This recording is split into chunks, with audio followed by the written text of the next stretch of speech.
Қайырлы күн достар, менің каналыма қош келдіңіздер. Бүгін сіздермен мен Назерке қазақ халқының ұлттық тағамы қуырдақ пісіретін боламын. Қуырдақтың түрлері өте көп, мен бүгін қара қуырдақ дайындаймын десе де болады. Бөтекке және оның майлы жерлері, бауырдың жартысы, кішкентай ет майлы жерлерімен, жүрек жартысы және тоқ ішек пен ас ішектен жасайтын боламын. Мен алдын ала тастап тұрып суға жуып алдым. Алдымен бөтекенің майын уақтап турап аламыз. Бұл жерде басқа май болса да болады. Міне мен турап болдым. Енді бұны біздер қазанның түбіне салып қоямыз бөлек. Бөтекемізді уақтап турап, бөлек ыдысқа салып қоямыз.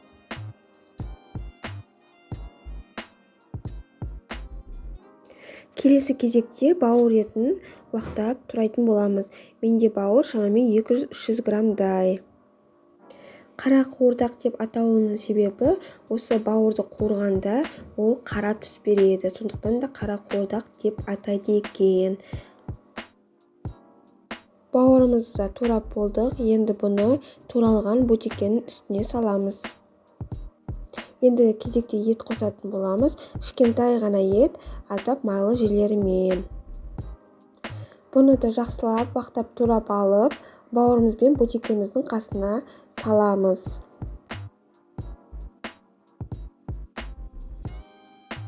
Міне шамамен 200 граммдай жүрек, бұл жүректің жартысы. Енді осыны да тап солай уақтап турап шығамыз. Және турап болғаннан кейін бауырымызға, бөтекемізге бәрін бір ыдысқа саламыз.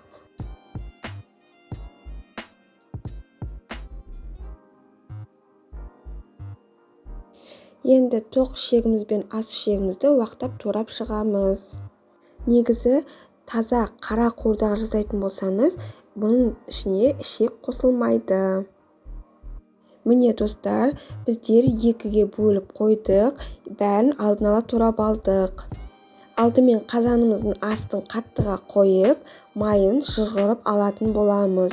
Менде бұнда бөтекенің майы шыққанша қуыратын боламын. Енді келесі ыдысымыздағы ішек, бауыр, бөтекке, жүрек бәрін дұрыстап тұрып араластырып, қазанымызға салатын боламыз. Бәрін жақсылап тұрып араластырып, қақпағын жауып, қайнағанша қоятын боламыз. Біздің қуырдағымыз бір қайнап шығуы керек. Шамамен 5-10 минутта қуырдағымыз қайнап шығады. Қуырдағымыз қайнағанда астына осындай суы бөлінуі керек. Бұл қуырдақ өзінің суына піседі. Қуырдағымызға бір ас қасық тұзымызды салып араластырамыз.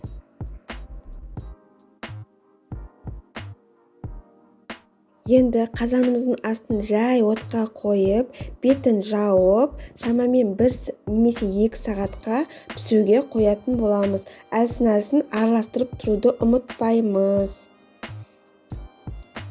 Міне достар, осылай қайнап өзінің суы шығып, өз суына пісетін болады. Шамамен 1 сағат жарымда пісіп шықты. Міне біздің қуырдағымыз дайын болды.